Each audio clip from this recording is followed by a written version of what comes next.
Hey everyone, welcome back. It's been a busy few months here at Cadence, so in this video, I'm going to walk you through everything that's new that you might have missed. From a dramatically expanded data catalog and brand new 3D capabilities, through to a rebuilt publishing experience, charts, a QGIS plugin, and our new workflows engine. Whether you're a long-time Cadence user or just getting started, there's something in here for you. Let's dive in. First up, the data catalog. We've added thousands of new datasets, and crucially, Cadence is no longer just a UK tool when it comes to inbuilt data. We've now expanded our catalog to include datasets from the United States. We've always supported international data through user uploads, but now we're starting to bring global datasets natively into Cadence so that they're discoverable, documented, and ready to use straight out the box. We've also significantly improved our metadata.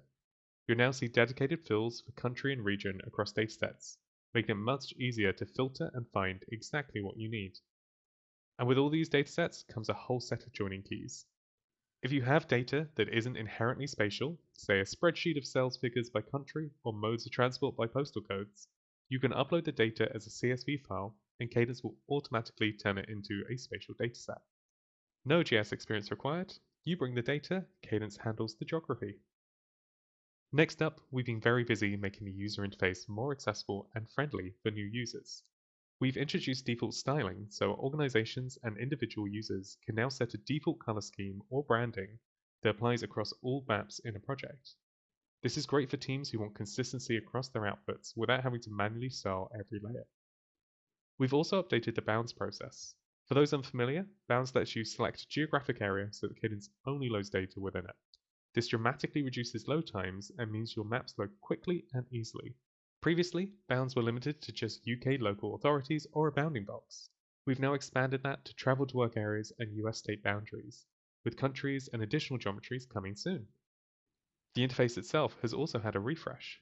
We've moved from submenus to a cleaner tab-based navigation, which should make Cadence feel much more intuitive, especially for new users. Speaking of which, we've also introduced new guided tours that interactively walk you through Cadence's key features and get you started quickly. At the end of each tour, you'll see a congratulatory message and confetti pop to celebrate. We'll be adding more of these short tours in the future, so watch this space. Now probably the most visually exciting update, more 3D support. We've added a full suite of 3D functionality to Cadence, so let me walk you through what's available. You can now switch to 3D base maps and explore your data in a fully three-dimensional environment. We now have terrain with an exaggeration slider, so whether you want a subtle sense of topography or a dramatic landscape, you are in control. We've added more datasets with building extrusions so you can see structures rendered at height. We've also added lighting controls. You can set the scene to noon, dawn, dusk, or night, which makes a huge difference for presentation quality. And finally, lollipops. These are billboard markers that always face the screen regardless of the angle you're viewing from. They sit above a location with a line pointing down to the 2D position on the map, which makes them perfect for labeling points of interest in a 3D scene. You can use bubbles or boxes depending on the look you're going for, and the colors are completely customizable. Pair this with our camera tool for a fun way to show 2D locations in a 3D fly-through. Publishing has had a significant update. Historically, with Cadence, you could only publish one story or map catalog per project. We've changed that to allow you to publish multiple stories per project. And when you do, you can choose between two modes. Story mode, which is a vertical scroll experience, or slideshow mode, which allows users to switch slides horizontally. This gives you much more flexibility in how you present and manage your work to an audience, allowing you to tailor your narratives for a wide range of stakeholders, all within the same project. Charts has also seen some love. They now integrate with your default color scheme and have more graphing and sorting options, as well as the ability to cross-filter directly on your map.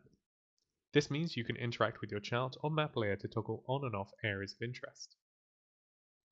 Finally, we've been doing a lot of work to extend Cadence to support user-made data pipelines, form submissions, and external connections.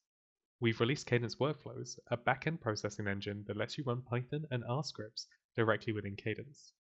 This is aimed at users who need to automate data processing and transformations as part of their mapping pipeline. Instead of pre-processing data externally and then uploading it to Cadence, Workflows now lets you do all of that in the cloud seamlessly. And for those of you already working in QGIS, we built the Cadence Connector, a QGIS plugin that lets you push datasets that you're working on directly into a Cadence project or map from QGIS desktop. You can even choose to retain the styling from QGIS, which is a real time saver if you've already set your symbology or aligned the color scheme to your branding. Finally, I want to mention a project we've just completed. This was a PropTech funded innovation project focused on local authorities. We built a pipeline that lets councils submit digital uncertainty logs, which are then processed and surfaced inside Cadence for viewing, filtering, and publishing. It's a great example of Cadence connecting to real-world data workflows and form submissions, where data is available in Cadence within seconds of being submitted. And that's everything to catch you up on.